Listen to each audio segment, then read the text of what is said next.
जहान को पैदा किया है, वही मरता है, वही जिलाता है। यानी मखलूक की जिंदगी और मौत उसी के हुक्म से होता है। यानी मखलूक की जिंदगी और मौत उसी के हुक्म से होता है। वही तमाम मखलूक को रोजी देता है और ना खाता है, ना पीता है, ना सोता है। वो खुद हमेशा से है, हमेशा रहेगा।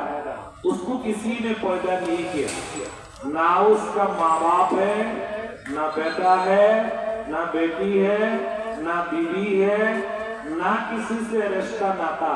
वो उन तमाम ताल्लुकात के पाक है, सब उसका मोहताज है, वो किसी का मोहताज नहीं। उसको वो किसी का मोहताज नहीं है, वो किसी का मोहताज नहीं। वो बेमिसाल है, कोई चीज उससे मुशब्बह यानी उस जैसे नहीं। वो उन तमाम आयबों से पाक है, वो उन तमाम आयबों से पाक है। वो मखलूक जिसे हाथ पाँव, नाक कान, शक्ल सूरत से पाक है, वही तमाम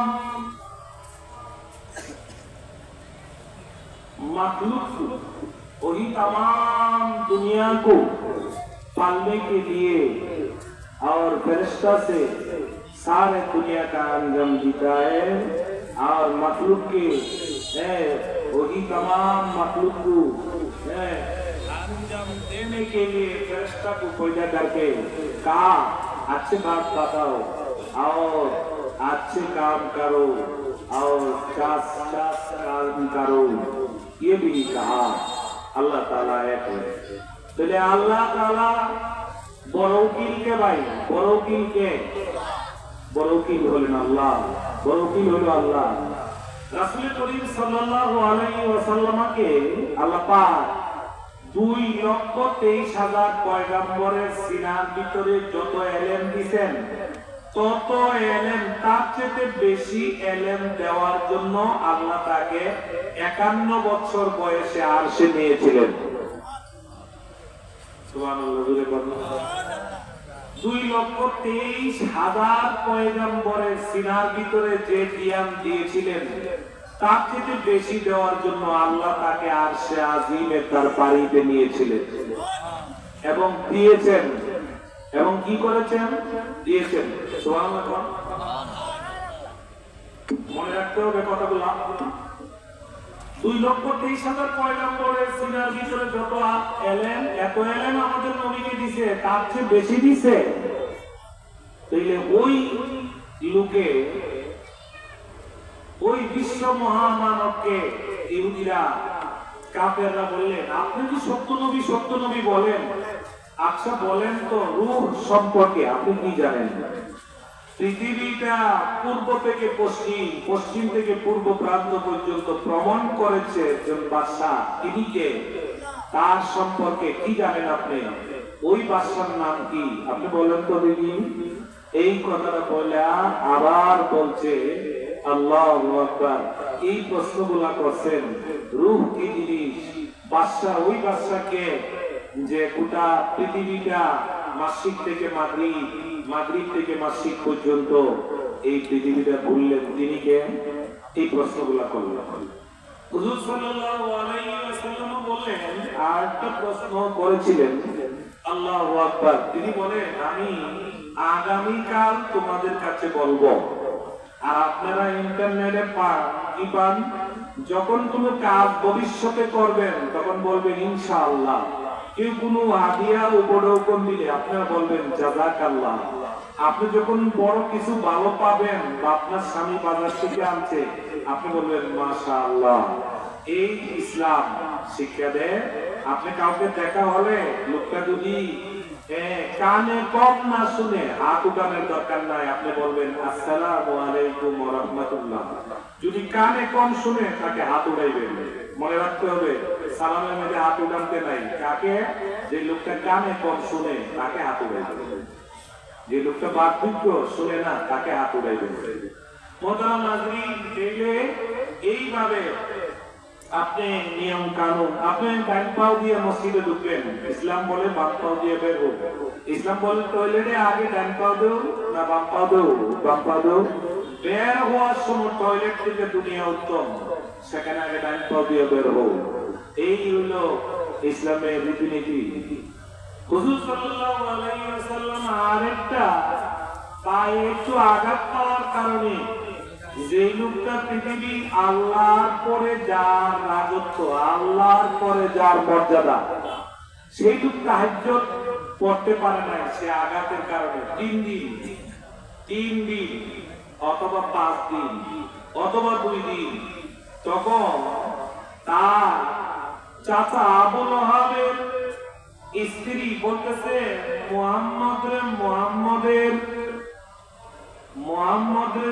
মুহাম্মদের একটা জিন পেরে ভূত আসতো, সে বর করতো।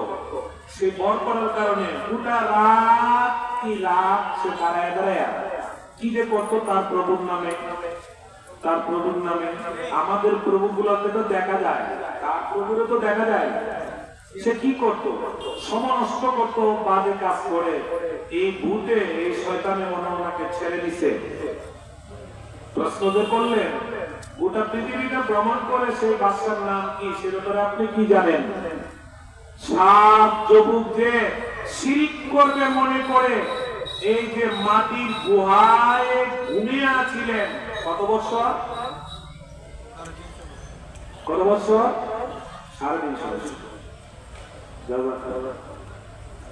শিরক করবে করে মাটির গুহায় গিয়ে ঘুমিয়ে আছিলেন।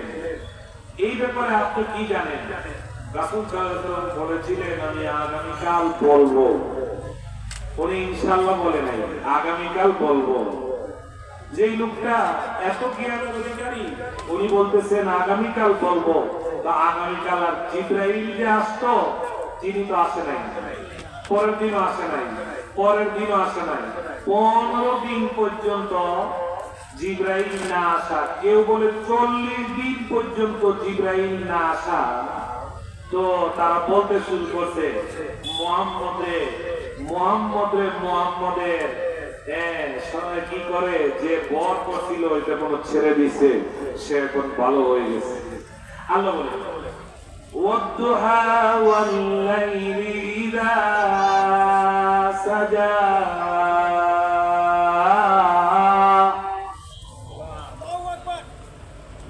দুপুরে রুদ্রর পহরে যে সূর্য একবারে মানে প্রহরী হয়, সেই সময়ের কসমকে আমি বলি, আপনাকে ছাড়ে নাই, আপনাকে ভুলেও নাই, ওমা খালা ভুলেও নাই, আপনার প্রতি বিরূপ হয় নাই, আপনার প্রতি বিরূপ হয় নাই। রাসূল এদের কথা শুনিয়া মনে কষ্ট নিয়ে কোনো লাভ নাই। এরা বলুক আপনাকে ওয়াদুহা ওয়াল লাইলি ইযা সাজা। আল্লাহ সেই সূরাটা নাযিল করলেন কেন? ওই নবীজির যে বলছে ওহী না আসার কারণে, মুহাম্মদের কি রবে, তার রব ভুলে গেছে। আসলে তো ভুলে নাই, এই কারণে আল্লাহ এই আয়াত নাযিল করেছেন। কোরআনে কারীমের এই আয়াত নাযিল করেছেন আল্লাহ পাক, ওয়াদুহা ওয়াল লাইলি ইযা সাজা, ইযা সাজা, রাত্রে যখন খুব গভীর হয়, কীট পতঙ্গ জিন ইনসান সব ঘুমিয়ে পড়ে, সেই সময়ের কসম খেয়ে বলি, আপনাকে আপনার রবে ছাড়ে নাই, আপনাকে ভুলেও নাই, আপনার প্রতি বিরূপ হয় নাই। সুবহানাল্লাহ। হইছে? ছাড়ছে না? ছাড়ে নাই তো। আল্লাহ তার রাসূলকে ছাড়ে নাই, ছাড়বো কিভাবে?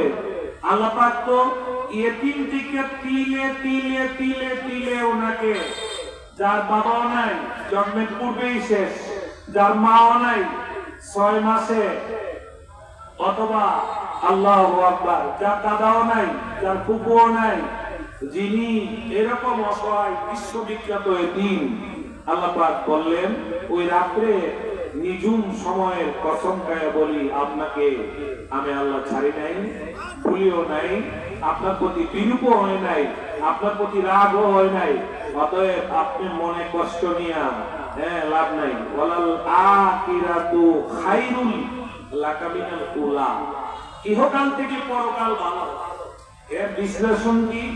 ইহকাল থেকে পরকাল ভালো কেমনে? ভালো, ইহকাল থেকে পরকাল ভালো।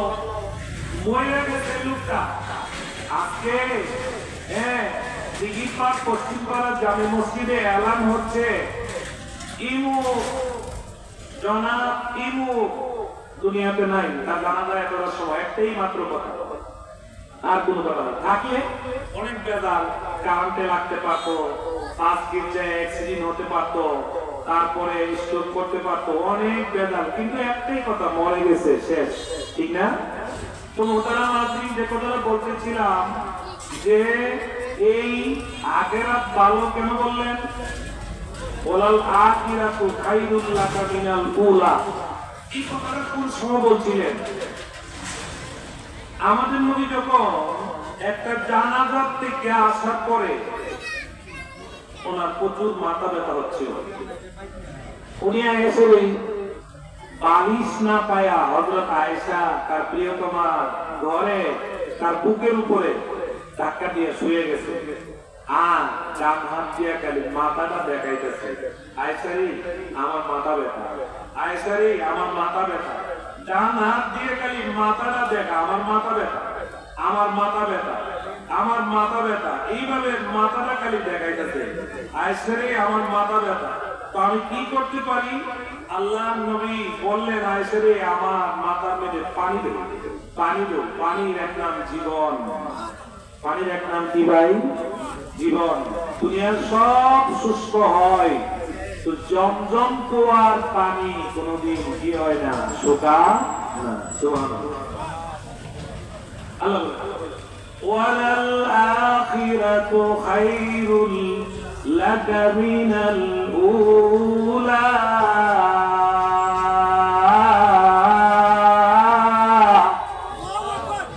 ইহকাল থেকে পরকাল আপনার জন্য ভালো।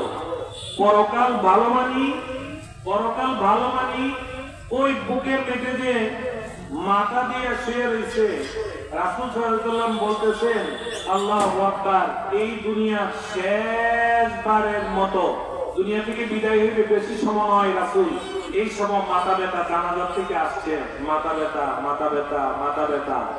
তখন হযরত আয়েশার মাথাটা দেখাই দেওয়ার পরে, ডান দিক দিয়ে ডান হাতটা দিয়ে দেখাই দেওয়ার পরে হযরত আয়েশা বলেন, আমি তো আপনাকে 7 কলসি পানি ঢাললাম।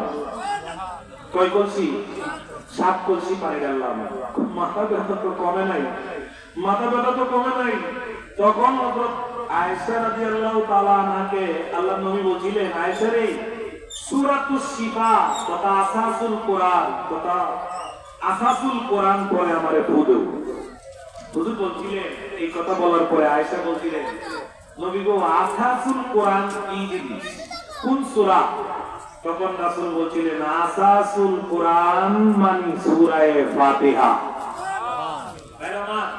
সূরা ফাতিহা আছে না, সূরা ফাতিহা এমন রোগের মহা ওষুধ, আল্লাহর ওলিরা এই সূরা ফাতিহা পড়ে মৃত্যু দেখে জিন্দা করে ফেলছে। সুবহানাল্লাহ। এজন্য বলা হয় সূরা ফাতিহা। দেখেন, আল্লাহ চতুর্থ আসমানটা এমন সুন্দর একটা স্বর্ণের দ্বারা তৈরি করছে, আমাদের মা বোনরা এই স্বর্ণ জিন্দেগি তো টাকা দিয়ে কিনা পাইবে না। পাইবে? আমেরিকা গেলে পাইবে, লন্ডন গেলে মনে পাইবো না, না পাইবে না। তো এই স্বর্ণ এবং যত পাহাড় স্বর্ণের খনি আল্লাহ পাক তৈরি করেছেন, কিয়ামতের আগে মানুষের জন্য করবেন। আসমান স্বর্ণ দিয়ে তৈরি করছেন চতুর্থটা, পঞ্চমটা, এরপরে ষষ্ঠটা আরেক জাতের রূপা দিয়ে তৈরি করছেন। সবগুলা যদি মিজানের এক পাল্লায় রাখা হয়, ফজরের 2 রাকাত সুন্নত যদি এক পাল্লায় রাখা হয়, সমগ্র পৃথিবী থেকে ফজরের 2 রাকাত সুন্নতের লোড বেশি হবে, দাম বেশি হবে। কথাটা বুঝাইতে পারছি? পৃথিবীর যত স্বর্ণরূপা আছে তার চেয়ে বেশি। হযরত আয়েশা আসাসুল কোরআন করে ফু দেও। আসাসুল কোরআন মানে কি? সূরা ফাতিহা পড়ে ফু দেও। সূরা ফাতিহাটা যদি কেউ একবার যদি কি করে নামাজ, ফরজ নামাজের মধ্যে শুদ্ধ করে পড়ে, আল্লাহর আসমান থেকে 2,23,000 নবীর প্রতি যতটা কিতাব নাজিল হইছে সব কিতাবে এক খতমের সওয়াব আল্লাহ দান করে। বলেন তো দেখি, তাইলে নামাজের মতো সওয়াব আর কোন বন্দেগীতে দৈনন্দিন আছে? না। নামাজের দ্বারাতে কবিরা গুনাহ মাফ হয়, রোজার দ্বারাতে কবিরা গুনাহ মাফ হয়, হজের দ্বারাতে কবিরা গুনাহ মাফ হয়, কোরআন তেলাওয়াতের দ্বারাতে কবিরা গুনাহ মাফ হয়, যাকাত দেওয়ার কারণে কবিরা গুনাহ মাফ হয়, ভালো ব্যবহার করার কারণে সগীরা গুনাহ মাফ হয়। কবিরা মানে বড়, সগীরা মানে ছোট। সুবহানাল্লাহ। আল্লাহ পাক এইভাবে আল্লাহ পাক বলেন, ওয়ালাল আখিরাতু খায়রুল লাকা মিনাল উলা। ওই সূরা ফাতিহাটা পড়া ফু দেওয়ার সঙ্গে সঙ্গে ফু দিতে দেরি হইল আমদান নবী ওই যে হযরত আয়েশার বুকের মধ্যে মাথা রাখিয়া উনি যে ঘুমায়া একবারে হুশের মতো বেহুশের মতো এরকম হইছিল, সূরা ফাতিহা পড়া ফু দেওয়ার সঙ্গে সঙ্গে হযরত আয়েশার বুক থেকে মাথা উঠাইয়া পয়সা বললেন, আয়েশা রে আমি তো ভালো হয়ে গেছি। সূরা ফাতিহাটা কেমন একটা ওষুধ। মা তুমি ঘরে আসতেছো কেন? বাইরে যাও, বাইরে যাও। মেহমান একজন বাইরে দাঁড়িয়ে আছে, তুমি যদি ঘরের ভিতরে প্রবেশ করো মেহমান ঘরে আসতে পারবে না। অতএব মা তুমি বাইরে যাও, বাইরে যাও। আমি ভালো হয়ে গেছি, আমার সূরা ফাতিহা পড়ে ফু দিছে, আমি ভালো হয়ে গেছি। আয়েশা তোমার ফু দিছে, আমি ভালো হয়ে গেছি। মা মেহমানের কষ্ট হবে।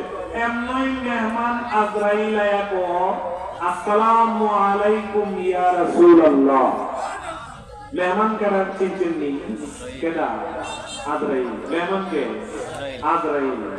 আজরাইল আসসালামু আলাইকুম ইয়া রাসূলুল্লাহ। নবী গো আমি আসছি আপনার এই কলিজার টুকরারে যে বের করে দিয়েছেন ওনার জন্য, আপনার উম্মতের নারী পুরুষের জন্য। আরো যদি কিছুদিন দুনিয়ায় থাকতে চান আল্লাহ তাতে রাজি আছে। আপনি যদি যাইতে চান আল্লাহ তাতে রাজি আছে।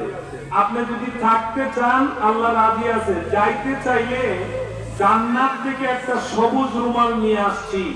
এই রুমালটার ভিতরে আপনার সে আত্মারে প্যাকেট করে আল্লাহর দরবারে জান্নাতের 6,666 তালাতে আমি পৌঁছাই দেব। আপনি কি যাবেন?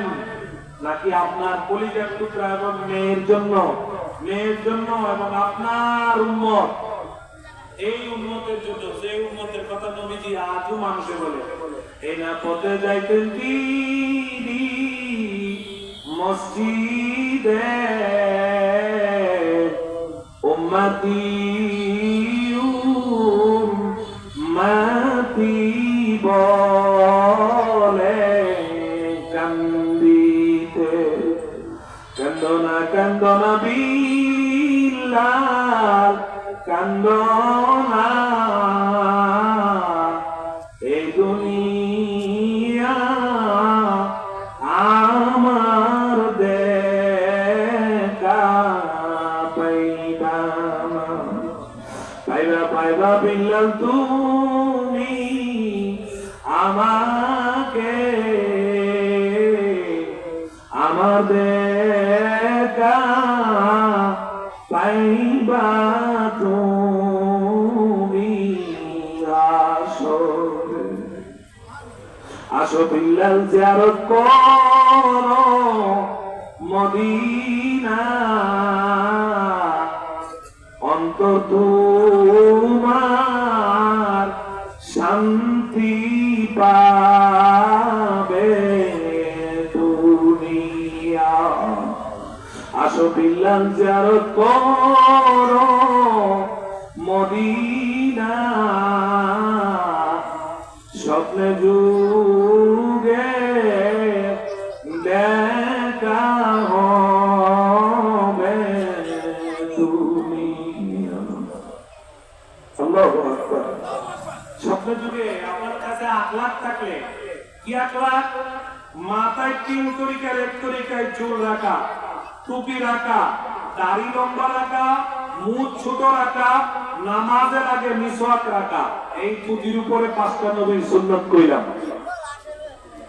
পুঁথির নিচে 5টা বলবো, পুঁথির নিচে 5টা বলবো।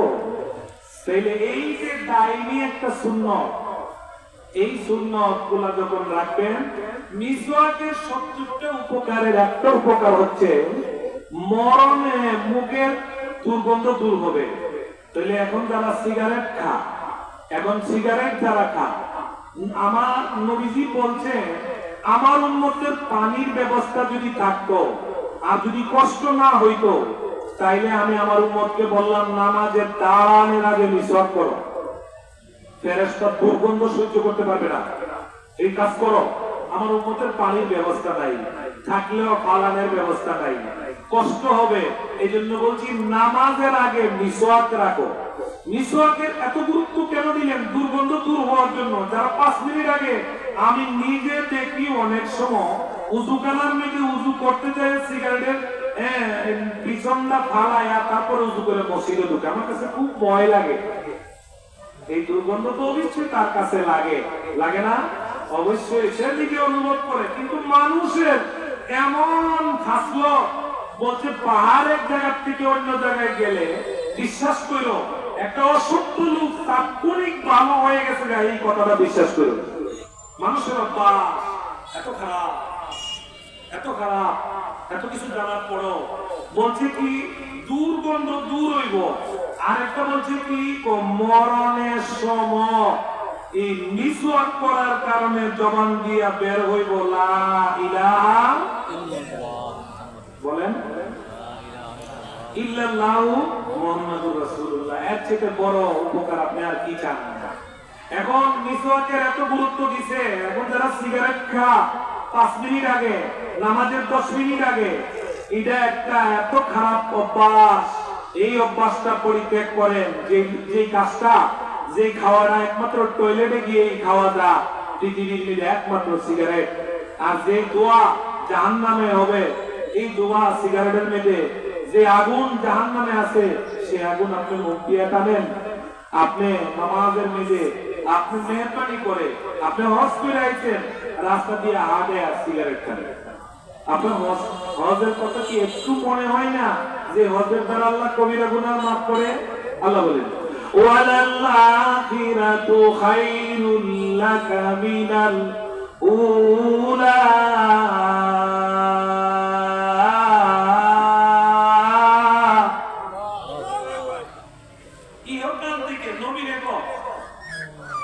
ইহকাল থেকে আপনার জন্য পরকাল ভালো।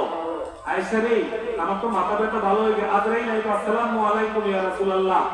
কুদরতি হাতটা বুকের বেঁধে রাখলেন, আপনি কি থাকবেন না চলে যাবেন? তো আমি যাব না থাকবো? আপনি বলছেন আমার মেয়ের জন্য, আমার উম্মতের জন্য এত মায়া, হ্যাঁ এর জন্য থাকবো না চলে যাব? এই কথাটা আমি পরামর্শ করে বলবো। পরামর্শ তো আর কেউ নাই, কার সাথে করবেন? আমি তো আজরাইল, আমি তো আপনার জান নেওয়ার জন্য আসছি। তো আমার সাথে কি পরামর্শ করবেন? আমি তো আপনার নেওয়ার জন্য আসছি। আল্লাহ বলছে আপনার কাছে আপনার অনুমতি আছে, থাকতে পারেন, যাইতে পারেন।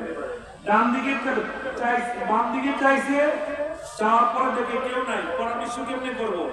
ডান দিকে চাওয়ার সঙ্গে সঙ্গে দেখে জিবরাইল চলে আসছে। জিবরাইল আজরাইলকে এই কথাগুলো বলে, ইহকাল থেকে নাকি আমার জন্য পরকাল ভালো। 2,23,000 নবী, লক্ষ লক্ষ নবী, রাসূল, ওলি, গাউস, কুতুব, পীর, মাশায়েখ নিয়ে যেভাবে শুয়ায়া রাখছে আমার আগে, আদমের লাশ বাইরে গেছিল, নূহ আলাইহিস সালামের কিস্তির থেকে লোকেরা তামসা থেকে সাদা জিনিসটা কি রে, সাদা জিনিসটা কি রে, সাদা জিনিসটা কি রে, এমনি আল্লাহ উপর থেকে আওয়াজ আইছে, জিবরাইল আইছে। কোন কোন বর্ণনায় লেখেন ফান্দেনামা কিতাবের আল্লামা হ্যাঁ, ফরিদউদ্দিন, আত্মার রহমান, বুজুর্গদের নাম বলার সময় আমার নাই। 1 ঘন্টা আরো আছে, 5 মিনিট কম। আমি শুধু খালি কোরআন আপনারা যে পড়েন, অনেকে বুঝেন না, সেজন্য আমরাও তো সব আয়াতের অর্থ বুঝি না, না দেখলে তা আপনারা কি করবো? যারা বলে কোরআন বুঝলে পড়ন, যা না বুঝলে ওইদিকে যাওয়ার আমার সময় নাই। মোহতারাম হাজরিন,